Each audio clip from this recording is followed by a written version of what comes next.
शाम के 6 बज रहे थे और अंधेरा होने को था। वेदा, राजन और आर्यन चिंतित बैठे हुए थे। एक वो जिन कम था जो एक और बला उनके सर आ पड़ी थी। उसकी शक्तियों को महसूस करने के बाद वेदा को इतना तो पता चल गया था कि वो कोई आम आत्मा नहीं बल्कि कोई ताकतवर एंटिटी है। पर क्या है वो और क्यों आई थी, इस गुत्थी को सुलझाने में वो लगे हुए थे। सर, हम ये मिशन छोड़ दें? आर्यन ने पूछा, जिस पर वेदा भी गहरी सोच में डूब गए।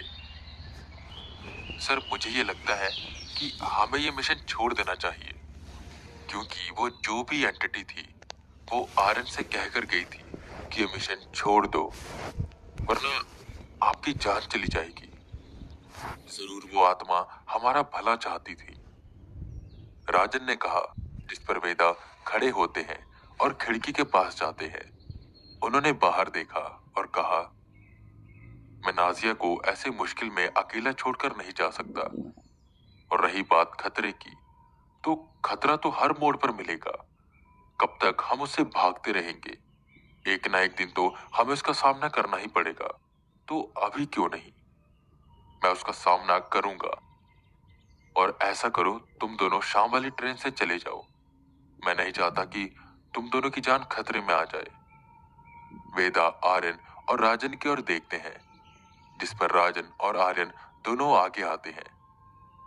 हम बस आपके लिए चिंतित थे और थोड़ा डर गए थे, पर आपकी बात सुनकर अब हम वापस तो नहीं जाएंगे। हम एक सक्सेसफुल पैरानॉर्मल एक्सपर्ट बनना चाहते हैं और उसके लिए हमें ऐसे ही खतरों का सामना करना पड़ेगा। इसलिए हम भी उस जिन का सामना करेंगे, राजन ने कहा, जिस पर आर्यन ने भी हामी भरी। वेदा खुश हुए और फिर वो आर्यन से जिन को बुलाने का तरीका पूछने लगे। आर्यन फटाफट अपना लैपटॉप खोलता है और उन्हें 2-3 साइट्स दिखाता है। सर, ये देखिए, यहाँ पर जिन को बुलाने का तरीका लिखा है और लोगों ने भी अपने अपने एक्सपीरियंस लिखे हुए हैं।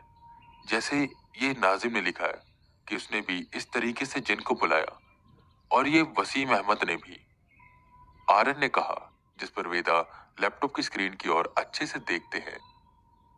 ठीक है, तो हम इस तरीके से जिन को बुलाएंगे, पर आर्यन, हमें करना क्या होगा?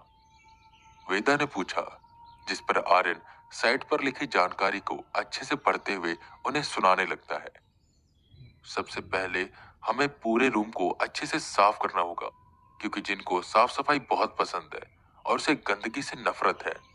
फिर आधी रात को 50 बार ये आयतें पढ़नी होगी। सर, ये देखिए, ये उर्दू में कुछ लिखा हुआ है, शायद यही आयतें हैं। वैसे सर, आपको उर्दू तो पढ़नी आती है ना? आर्यन ने पूछा, जिस पर वेदा ने ना में सिर हिलाया। आर्यन, गूगल ट्रांसलेट का यूज कर लो ना, वहां पर यही सेम शब्द दूसरी लैंग्वेज में आ जाएंगे और उन्हें बोलने का तरीका भी बताया जाता है, तो सर आराम से पढ़ लेंगे, राजन ने कहा। आर्यन ने ठीक वैसा ही किया। हो गया सर, बस आपको यही सब करना है और फिर वो जिन आपके सामने आ जाएगा, और ये चीज हमें रात को ही करनी है, आर्यन ने वेदा की ओर देखते हुए कहा। वेदा आर्यन को उन आयतों का प्रिंट निकालने को कहते हैं और फिर उन्हें याद करने लगते हैं। मुस्लिम ना होते हुए भी काफी अच्छे से वो उन आयतों को पढ़ पा रहे थे और उसे याद कर पा रहे थे। वहीं आर्यन और राजन उस कमरे को साफ करने में लगे हुए थे। देखते ही देखते रात हो गई और खाना खाने का समय हुआ। नाजिया की फैमिली के साथ वो तीनों डिनर कर रहे थे, जहां नाजिया वेदा को देख देख कर काफी मुस्कुरा रही थी।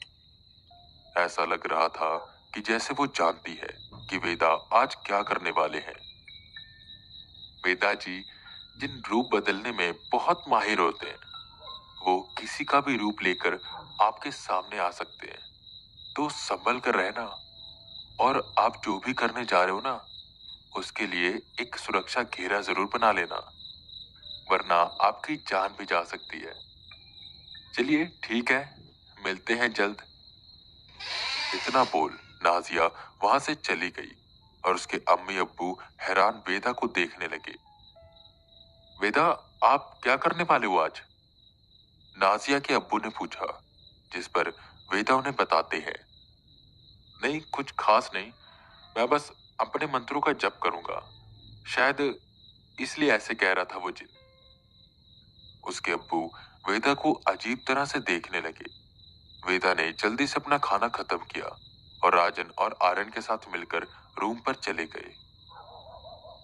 मेरी बात ध्यान से सुनो, तुम दोनों रूम के बाहर दरवाजे के पास खड़े रहना और किसी को भी अंदर मत आने देना। और वो नाजिया, मतलब वो जिन, आवाज और रूप बदलने में बहुत तेज है, तो हो सकता है वो कोई जाल बिछाए। तुम ध्यान रखना अपना, बाकी अंदर मैं सब कुछ संभाल लूंगा, वेदा ने कहा। जिस पर आर्यन और राजन बाहर चले जाते हैं और वेदा अंदर तैयारियों में लग जाते हैं। उन्होंने सुरक्षा घेरा बनाया और अपनी माला ब्रेसलेट उतारकर मेज पर रख दिया। अभी 12 बजने में कुछ वक्त बाकी था कि एकदम से उन्हें उसी जिन की आवाज आई, और हाँ वेदांत, कोई भी जिन होगा, वो तुम्हारी, उसे क्या कहते हैं, हाँ तपस्या, वो तुम्हारी तपस्या तोड़ने की कोशिश जरूर करेगा। तो हो सकता है वो तुम्हें ऐसे मंजर दिखाए जो असल में वहां पर हो ही ना, तो संभल कर रहना। काफी मजा आ रहा है इन सब चीजों में। मैं देखना चाहूंगा कैसे तुम उस जिन को काबू करोगे और कैसे मुझसे लड़ोगे। हंसने की आवाज पूरे कमरे में गूंजने लगी। देखते ही देखते 12 बज गए। वेदा घेरे के अंदर बैठे हुए थे। उन्होंने आयतें पढ़नी शुरू करी। 50 बार उन्हें वो आयतें पढ़नी थी और वो काफी अच्छे से उन आयतों को पढ़ते जा रहे थे। वहीं जिन ये सोच रहा था कि वेदा इस रिचुअल को कर नहीं पाएंगे, और अगर कर भी लेंगे तो उस जिन को संभाल नहीं पाएंगे। राजन और आर्यन बाहर ही खड़े थे। रूम में वेदा अकेले थे। वो आयतें पढ़ते जा रहे थे कि तभी उन्हें पीछे से कोई चीज करने की आवाज आई। उन्होंने ध्यान नहीं दिया और आयतें पढ़ते रहे कि फिर पंखा जोर जोर से हिलने लगा। ऐसा लग रहा था कि वो पंखा गिरने ही वाला है। वेदा उठे नहीं, क्योंकि वो समझ रहे थे कि ये सब किसी जिन की चाल है जो नहीं चाहता कि वेदा इस रिचुअल को पूरा करे। अब तक वो 20 बार उन आयतों को पढ़ चुके थे। ऐसा लग रहा था कि अब वो एक जिन को काबू में कर लेंगे। तभी उन्हें एक आवाज आई, गैर मजहब के होते हुए तू जिन को बुला रहा है? तू जानता भी है तू आग के दरिया में कूदने वाला है। बहुत से मुस्लिम अच्छे से जिन को काबू नहीं कर पाते, और तुझे क्या लग रहा है तू एक जिन को काबू कर पाएगा? वेदा नजरअंदाज करते हैं कि तभी उन्हें भारी कदमों की आवाज आती है। वो मुड़कर देखते हैं। एक बहुत ही खतरनाक सा दिखने वाला जिन उनकी ओर आ रहा था। उसके हाथ में 2 मुखी तलवार थी और उसके शरीर में से आग निकल रही थी। उसकी आंखें पूरी लाल थी। वो जिन वेदा के ठीक सामने आकर पूछता है, तू तो आज गया, इसी तलवार से मैं तेरा गला काटूंगा और यही टांगूंगा। तू मुझे बुलाने की कोशिश कर रहा है ना? तू जानता नहीं है इसका अंजाम क्या होगा। वेदा घेरे के अंदर थे जिसमें वो जिन आ नहीं पा रहा था। वो जिन गायब हो गया। वेदा आधे से ज्यादा बार उन आयतों को पढ़ चुके थे। मंजिल का आधा रास्ता उन्होंने तय कर लिया था और आधा रास्ता ही बचा था, पर वो आधा रास्ता ही बहुत खतरनाक होने वाला था।